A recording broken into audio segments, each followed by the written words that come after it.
دنیا بھر کو بتایا گیا ہے کہ 8 فروری کو کس طرح سے انتخابات ہوئے، اس کے بعد کیا ہوا اور اب تک کیا ہو رہا ہے۔ وائٹ پیپر بیرسٹر گوہر کی طرف سے جاری کیا گیا، ان کے ساتھ تحریک انصاف کے دیگر لیڈر بھی موجود تھے۔ سیکرٹری الیکشن کمیشن کی طرف سے استعفیٰ دے دیا گیا۔ ان کو کتنا عرصہ ہوا تھا سیکرٹری الیکشن کمیشن بنے؟ 4 مہینے، سوا 4 مہینے۔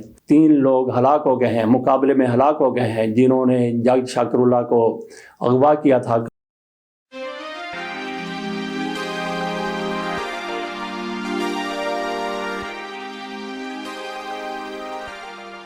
بسم اللہ الرحمن الرحیم۔ تحریک انصاف کی طرف سے ایک اور وائٹ پیپر جاری کیا گیا ہے، جس میں 8 فروری کے انتخابات کے حوالے سے بڑی وضاحت کے ساتھ بتایا گیا ہے۔ دنیا بھر کو بتایا گیا ہے کہ 8 فروری کو کس طرح سے انتخابات ہوئے، اس کے بعد کیا ہوا اور اب تک کیا ہو رہا ہے۔ وائٹ پیپر بیرسٹر گوہر کی طرف سے جاری کیا گیا، ان کے ساتھ تحریک انصاف کے دیگر لیڈر بھی موجود تھے۔ آپ کے سامنے ایک رپورٹ کی صورت میں وائٹ پیپر میں جو کچھ کہا گیا وہ رکھتے ہیں۔ بیرسٹر گوہر ایوب نے کہا، 8 فروری کو ہونے والے عام انتخابات میں فارم 45 کے مطابق نتیجہ اخذ نہیں کیا گیا۔ فارم 47 کو نتیجے کے لیے استعمال کیا گیا اور ہماری فتح کو شکست میں تبدیل کر دیا گیا۔ اس کے خلاف ہم نے احتجاج کیا اور ہم نے جو اتحاد بنایا تھا وہ بھی احتجاج جاری رکھیں گے۔ ہم نے الیکشن کمیشن کو بارہا کہا کہ جو آپ کے پیٹیشن ہیں ان پر جلد از جلد فیصلے کریں۔ ہمارا مطالبہ ہے کہ ہم قومی اسمبلی کی 180 نشستیں جیت چکے تھے اور ہماری نشستیں فارم 47 کے ذریعے دوسری جماعتوں کو دے دی گئیں، جس کے نتیجے میں ہماری مخصوص نشستیں بھی چلی گئیں۔ ان حقائق پر تحقیقات کی جائیں اور دیکھ لیں کہ ہمیں کس طرح ہرایا گیا ہے۔ جو لوگ اس میں ملوث تھے ان کے خلاف کارروائی کی جائے اور مطالبہ کرنا چاہتے ہیں کہ انتخابی اصلاحات کی جائیں تاکہ کسی بھی عام انتخابات میں کسی بھی موقع پر دھاندلی نہ ہو سکے۔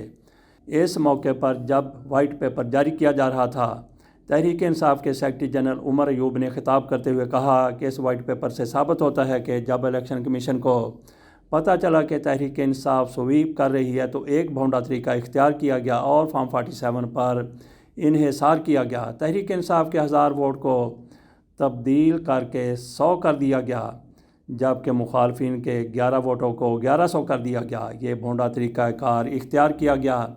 ان کا کہنا تھا کہ الیکشن کمیشن کو اربوں روپے دیے گئے تھے، وہ آزادانہ اور شفاف انتخابات کرائیں۔ چیف الیکشن کمشنر اور ان کے کمیشن کے اراکین کو فوری طور پر مستعفی ہو جانا چاہیے، کیونکہ انہوں نے عوام کی امانت میں کھلم کھلا خیانت کی ہے۔ عمر ایوب نے ضمنی انتخابات میں بھی دھاندلی کا الزام عائد کیا۔ وائٹ پیپر میں کہا گیا کہ ہم چاہتے ہیں کہ جوڈیشل کمیشن ان حقائق کی روشنی میں تحقیقات کرے اور دھاندلی میں ملوث افراد کے خلاف کارروائی کرتے ہوئے انتخابی اصلاحات کی جائیں۔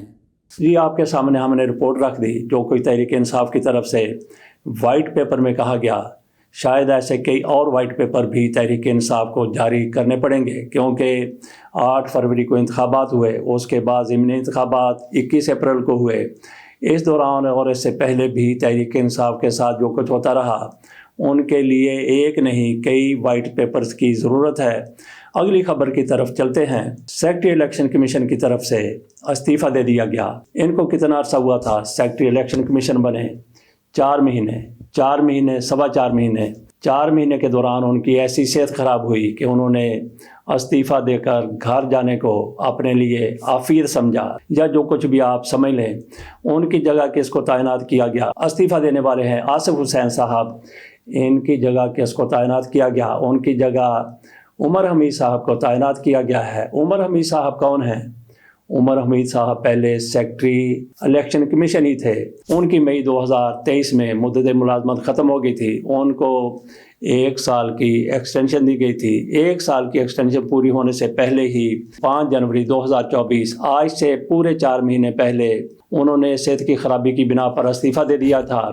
اس دوران کئی چیمگوئیاں ہوتی رہیں کہ ان پر بڑا پریشر ہے، انہوں نے پریشر قبول کرنے سے انکار کر دیا، وہ مستعفی ہو کر گھر چلے گئے۔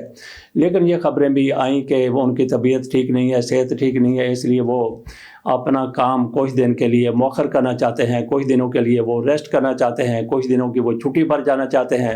لیکن آخری دنوں یہ خبر آئی تھی کہ انہوں نے بہرحال استعفیٰ دے دیا ہے۔ انہوں نے استعفیٰ دے دیا۔ یہ خبریں سامنے آنے کے بعد پھر آصف حسین کو سیکرٹری الیکشن کمیشن تعینات کیا گیا تھا۔ یہ جو نئے آصف حسین صاحب سیکرٹری الیکشن کمیشن تعینات ہوئے تھے، 2 سال کے لیے ان کی تعیناتی تھی، لیکن 4 ماہ پورے انہوں نے نہیں کیے۔ 4 ماہ پورے ہونے سے 1 روز قبل انہوں نے استعفیٰ دے دیا۔ وہی بات انہوں نے بھی کی کہ میری بھی صحت ٹھیک نہیں، اللہ بہتر جانتا ہے کہ ان کی صحت کو کیا ہوا ہے۔ بہرحال عمر حمید صاحب وہ سیکرٹری الیکشن کمیشن ایک بار پھر بن گئے ہیں، ان کی صحت درست ہو گئی۔ تو آصف حسین صاحب اگر ان کی صحت ٹھیک ہو جاتی ہے، وہ ان کو بیماری جو کچھ بھی لاحق ہے، اللہ کرے وہ ٹھیک ہو جائے، اگر وہ ٹھیک ہو جاتے ہیں تو کیا دوبارہ سے وہ پھر جوائن کر لیں گے؟ اگر وہ جوائن کریں گے تو ان کا کیا بنے گا عمر حمید صاحب کا؟ عمر حمید صاحب کی بات کر لیتے ہیں کہ انہوں نے 2023 میں ریٹائر ہونا تھا، 1 سال کی ایکسٹینشن ہوئی تھی، لیکن 5 جنوری کو انہوں نے استعفیٰ دے دیا۔ تو اب وہ جو کام کر رہے ہیں ان کی تو ایکسٹینشن ختم ہو چکی ہے 1 سال کی، تو اب وہ کس طرح سے کام جاری رکھے ہوئے ہیں؟ ان کی ایکسٹینشن تو 1 سال کی ختم ہو چکی ہے، تو کیا ان کو 4 مہینے وہ دیے جائیں گے جو انہوں نے وقفہ کیا جس دوران وہ بیمار رہے؟ ہو سکتا ہے کہ ایسا ہی ہوا ہو۔ اگر ایسا ہوا ہے تو پھر میاں نواز شریف صاحب بھی ایسا کوئی کلیم کر سکتے ہیں، دیگر بھی کئی کر سکتے ہیں، لیکن میاں نواز شریف سے پہلے ہم بات کر لیتے ہیں رفیق تارڑ صاحب کی۔ میاں نواز شریف کی حکومت کا تختہ جنرل پرویز مشرف کی طرف سے الٹا گیا، تو رفیق تارڑ صاحب میاں نواز شریف کے تعینات کردہ پاکستان کے صدر تھے۔ جنرل پرویز مشرف کی طرف سے رفیق تارڑ صاحب کو کچھ عرصے کے لیے تو برداشت کیا گیا۔ جنرل پرویز مشرف نے بھارت کے دورے کا قصد کیا تو شاید اس موقع پر وہ پاکستان کے صدر کے طور پر وہاں جانا چاہتے تھے۔ اس سے پہلے تو وہ چیف ایگزیکٹو پاکستان تھے، انہوں نے یہ نیا عہدہ اپنے لیے تخلیق کیا تھا، وزیر اعظم کے طور پر وہ اختیارات استعمال کر رہے تھے۔ بھارت جانے کا انہوں نے قصد کیا، تو ہو سکتا ہے کہ انہوں نے صدر پاکستان بن کر وہاں جانے کو ترجیح دی ہو، تو انہوں نے رفیق تارڑ صاحب کو اسلام آباد سے لاہور بھجوا دیا۔ کہا جاتا ہے کہ جبری طور پر ان کو وہاں سے لاہور شفٹ کیا گیا تھا، ٹرکوں میں سامان بھیجا گیا اور اس کے ساتھ گاڑی میں رفیق تارڑ صاحب بھی لاہور منتقل ہو گئے، سرکاری بنگلے میں، سرکاری کوٹھی میں، سرکاری رہائش گاہ میں۔ تو عمر حمید صاحب کے ساتھ یہ معاملہ کیسے ہم نے جوڑ دیا؟ رفیق تارڑ صاحب کو چونکہ ان کی آئینی مدت پوری ہونے سے پہلے جبری طور پر ان کے عہدے سے ہٹا دیا گیا تھا، تو جب تک ان کا وہ عہدہ وہ مدت مکمل نہیں ہو گئی، اس دوران وہ ہر روز کہا کرتے تھے کہ میں آج بھی پاکستان کا آئینی صدر ہوں۔ لیکن جنرل پرویز مشرف جس کی لاٹھی اس کی بھینس، اس طرح سے پریکٹیکلی تو جنرل پرویز مشرف پاکستان کے صدر تھے، لیکن آئینی طور پر رفیق تارڑ یہ دعویٰ کرتے رہے کہ میں پاکستان کا صدر ہوں۔ اسی طریقے سے میاں نواز شریف صاحب 90 کی دہائی میں 2 دفعہ پاکستان کے وزیر اعظم بنے، اور دونوں دفعہ ان کی حکومت کو اور ان کو مدت وزارت عظمیٰ پوری کرنے سے پہلے برطرف کر دیا گیا، ان کو گھر بھجوا دیا گیا۔ اگر وہ اپنی آئینی مدت پوری کرتے تو 10 سال وزیر اعظم رہتے۔ بے نظیر بھٹو کے ساتھ بھی ایسا ہوا تھا، وہ بھی 2 دفعہ منتخب ہوئی تھی، ان کی بھی 2 دفعہ ہی حکومت توڑ دی گئی تھی۔ بے نظیر بھٹو صاحبہ تو شہید ہو کر اگلے جہان جا چکی ہیں، لیکن میاں نواز شریف صاحب ماشاءاللہ 4تھی بار وزیر اعظم بننے کی پوری تیاری کر کے بیٹھے تھے۔ پھر اللہ بہتر جانتا ہے کہ کیا ہوا، میاں نواز شریف صاحب 4تھی بار وزیر اعظم نہ بن سکے۔ آج عمر حمید صاحب کو 4 ماہ دے دیے گئے ہیں جو انہوں نے وقفہ کیا تھا، وہ جو بیمار رہے تھے کہ وہ سیکرٹری الیکشن کمیشن کے طور پر کام کریں۔ 1 سال کی ان کی ایکسٹینشن پوری ہوتی ہے، 4 ماہ یہ ملا کر، تو پھر اس کے بعد ان کو کیا مزید ایکسٹینشن دی جائے گی، یہ ایک الگ سوال ہے۔ لیکن میاں نواز شریف صاحب 2 دفعہ جس طرح اپنی آئینی مدت پوری نہیں کر سکے تھے، تو وہ کل ملا کر میرا خیال ہے کہ کوئی 3.5-4 سال بنتے ہیں۔ تو میاں نواز شریف صاحب کو بھی اسی طرح سے جس طرح عمر حمید کو ایک گنجائش دی گئی ہے 4 ماہ کی، میاں نواز شریف کو 3-4 سال کے لیے پاکستان کا وزیر اعظم بنا دیا جائے، تو اس میں کیا قباحت ہے؟ کیا یہ سوچا جا سکتا ہے یا نہیں سوچا جا سکتا؟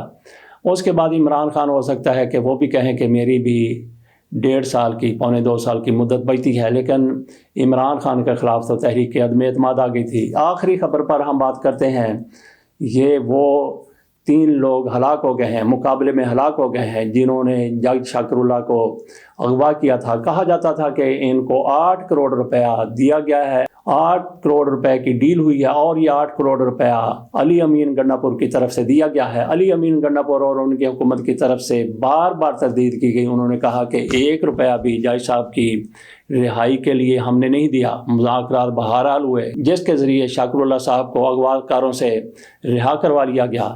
تو یہ جو 8 کروڑ روپے جن لوگوں کو دیے گئے تھے، کیا یہی وہ دہشت گرد تھے جنہوں نے 8 کروڑ روپے لیا اور 8 کروڑ روپے لینے کے ساتھ ہی ان کو وہاں پہ علی امین گنڈا پور کی طرف سے بٹھا لیا گیا کہ ادھر بیٹھ جاؤ، یہ 8 کروڑ روپے ہے، اس کو گنتے رہو، اور جیسے ان کی طرف سے گنتی مکمل ہوئی ان کو شوٹ کر دیا گیا؟ کیا ایسا ممکن ہو سکتا ہے؟ جن لوگوں کی طرف سے یہ کہا گیا کہ 8 کروڑ روپیہ ادا کر کے شاکر اللہ صاحب کو رہا کروایا گیا تھا، بہرحال 3 دہشت گردوں کو مقابلے میں ہلاک کر دیا گیا ہے۔ اس خبر پر تھوڑی سی نظر ڈالتے ہیں۔ یہ مقابلہ ضلع ٹانک میں ہوا ہے اور وہاں پہ سیکورٹی کے ساتھ ان کا مقابلہ ہوا۔ کسی جگہ پر ان کی موجودگی کی اطلاع پر وہاں پہ چھاپا مارا گیا تھا، ریڈ کیا گیا تھا، تو سامنے سے ان کی طرف سے بھی فائرنگ کر دی گئی اور پھر سیکورٹی اداروں کی طرف سے ان پر فائرنگ کرتے ہوئے تینوں کو جہنم واصل کر دیا گیا۔ ان کے نام بتائے گئے ہیں عظمت عرف عظمتی، کرامت عرف حنزلہ اور ریحان۔ ان تینوں کو مقابلے میں پار کر دیا گیا۔ سیشن جج وزیرستان شاکر اللہ مروت کو ٹانک اور ڈیرہ غازی خان کے سنگم سے نامعلوم افراد کی طرف سے 27 اپریل کو اغوا کیا گیا تھا۔ اغوا کرنے کے بعد ان کو اغوا کار اپنے ساتھ رہ گئے، جبکہ ان کی گاڑی کو نظر آتش کر دیا گیا تھا۔ 29 اپریل کو ان کو بازیاب کروایا گیا تھا اور پھر 2 مئی کو ان کا خاتمہ کر دیا گیا۔ اس کے ساتھ اجازت دیجیے، اللہ حافظ۔